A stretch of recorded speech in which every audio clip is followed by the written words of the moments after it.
আসসালামু আলাইকুম রহমতুল্লাহি বারাকাতুহু। এখন সংক্ষেপে কথা বলবো প্রিনাপশিয়াল এগ্রিমেন্ট বা প্রিনুপশিয়াল এগ্রিমেন্ট। আমরা বলি এখানে প্রিনাপশিয়ালই বলি। এগ্রিমেন্টটা কি? প্রিনাপশিয়াল এগ্রিমেন্টটা হচ্ছে বিয়ের পূর্বে হাজব্যান্ড ওয়াইফের বা প্রসপেক্টিভ হাজব্যান্ড ওয়াইফের সম্পত্তি কিভাবে বন্টন হবে বা কিভাবে মালিকানা হবে তা নির্ধারণ করার জন্য যে চুক্তি, সেটাকে প্রিনাপশিয়াল এগ্রিমেন্ট বলে।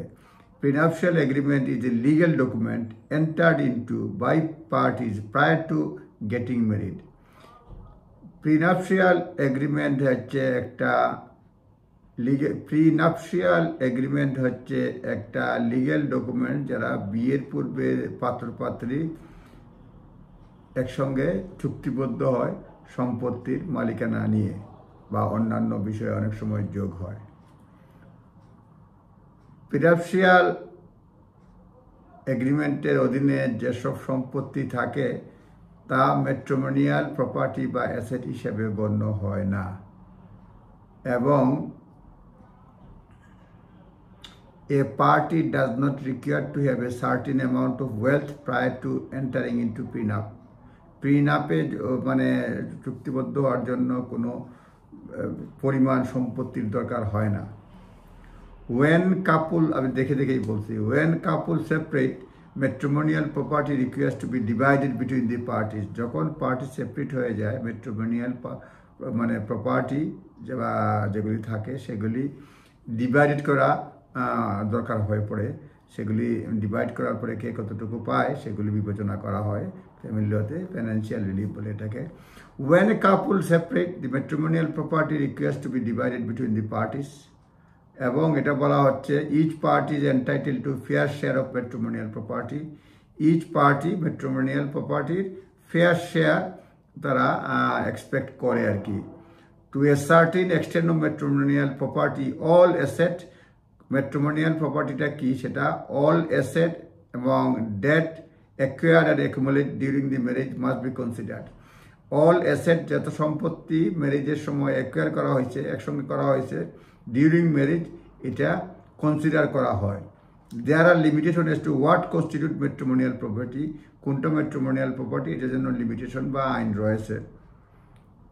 তারপরে where a non-matrimonial asset changes from during marriage, it may be converted into matrimonial property. অনেক ধরনের যেগুলি চেঞ্জ হয়ে যায় ম্যাট্রিমোনিয়াল প্রপার্টি হিসেবেও, নন ম্যাট্রিমোনিয়ালটাও ম্যাট্রিমোনিয়াল হিসেবে গণ্য হয়।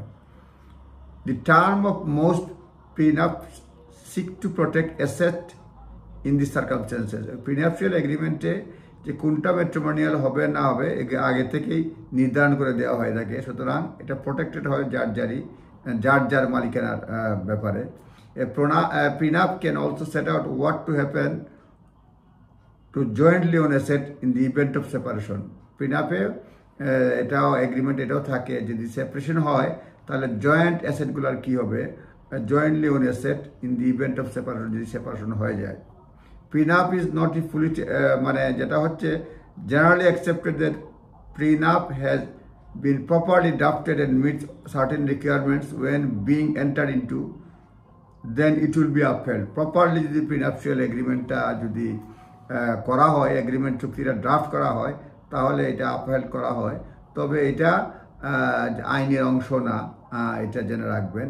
আর যেটা হচ্ছে অনেকে কমন মিসকনসেপশন থাকে, প্রিনাপ মানে একটা মনে করে যে প্রিনাপশিয়াল এগ্রিমেন্ট মানে বিয়েটা ফেল মারবে, এটা এরকম কিছু না। সুতরাং যারা সম্পত্তি রয়েছে বিয়ের সময় চিন্তা ভাবনা করেন যে আমার যদি বিয়ে ভেঙে যায়, আমার বউনিটার অংশ হয়ে যায়, না হয়ে যায়, কি হবে না হবে, এসব বিষয় বিবেচনা মানে চিন্তায় আসলে প্রিনাপশিয়াল এগ্রিমেন্ট আপনারা করে নিতে পারেন। সেই ক্ষেত্রে কোনো কারণে বিয়ে ভেঙে গেলেও আপনার সম্পত্তি কমবে না, যেটা যদি প্রপারলি ড্রাফটেড হয়।